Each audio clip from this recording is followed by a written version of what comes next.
Salam, kita ketemu lagi dalam pendalaman firman Tuhan sebagaimana ibadah pada Minggu tanggal 11, kita tanggal 12 ya, hari Minggu.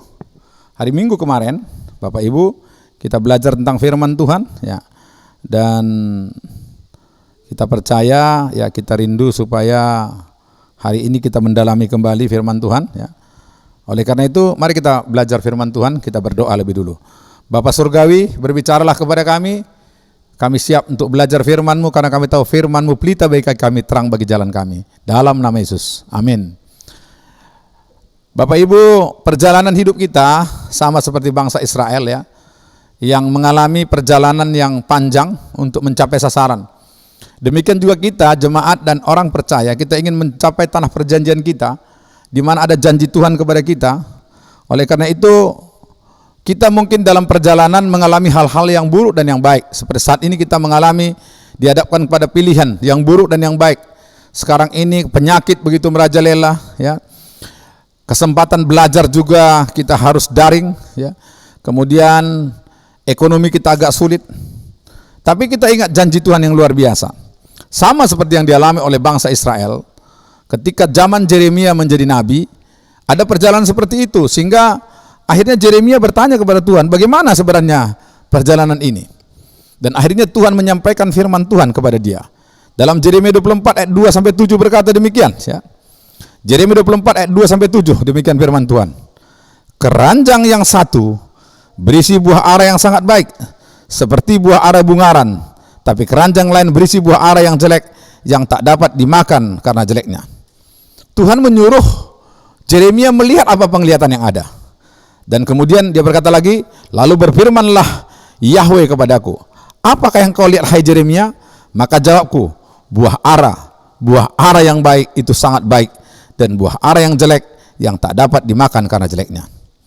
Kemudian datanglah firman Tuhan kepadaku bunyinya, beginilah firman Yahweh Elohim Israel, sama seperti buah ara yang baik ini, demikian aku akan memperhatikan untuk kebaikannya orang-orang Yehuda yang kubawa dari tempat ini ke dalam pembuangan ke negeri orang-orang Kasdi.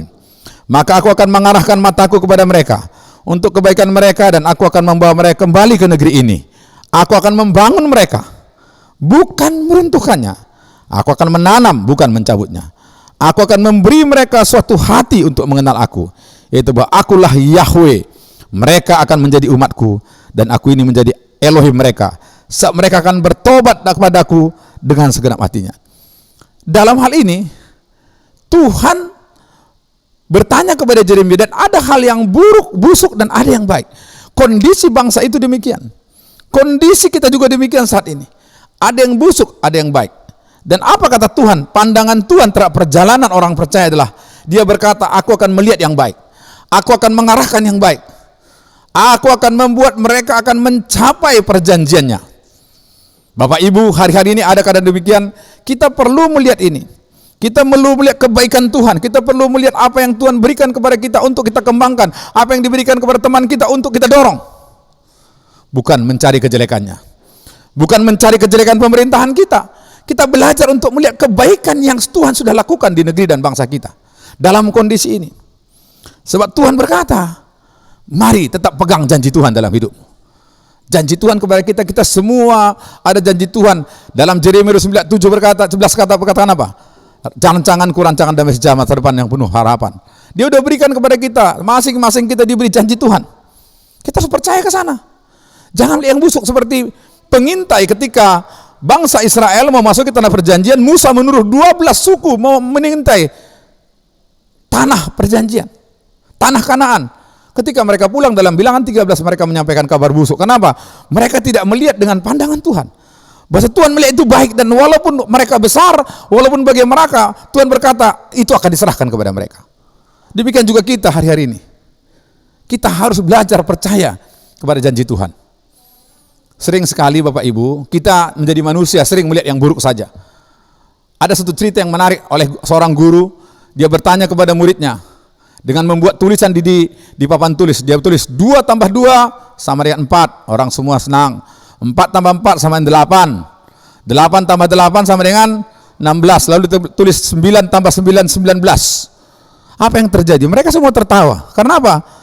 ketika 3 pertanyaan pertama benar, mereka nggak pernah memuji, nggak pernah mendorong. Tapi ketika satu yang salah, mereka langsung tertawa dan menjelekkan.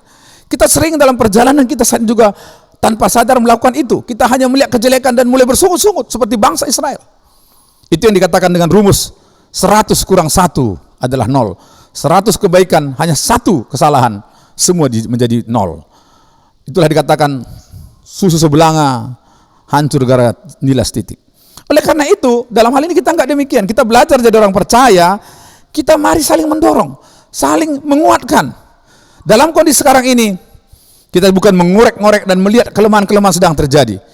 Kita bangga melihat pemerintahan kita bangga melihat Tuhan kita bangga lihat gereja, kita bangga melihat apapun yang sedang dilakukan. Kita percaya kita sedang berjalan ke depan memegang janji Tuhan, dan kita percaya Dia akan berikan yang terbaik.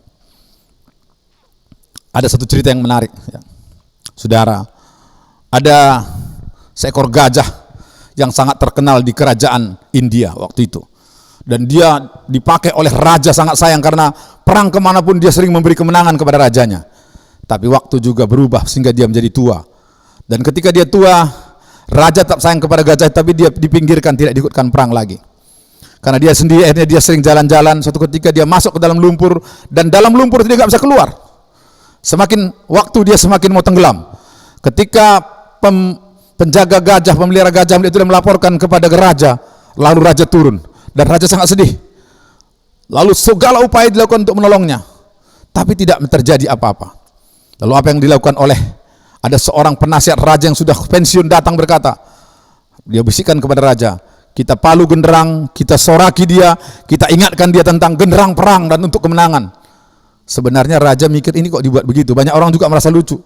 Tapi ketika genderang perang disuarakan, diingatkan tentang kekuatannya, pelan-pelan dia berubah dan dia berdiri meninggalkan lumpur itu. Demikian juga kita, mari kita palu genderang kemenangan bersama dengan Tuhan.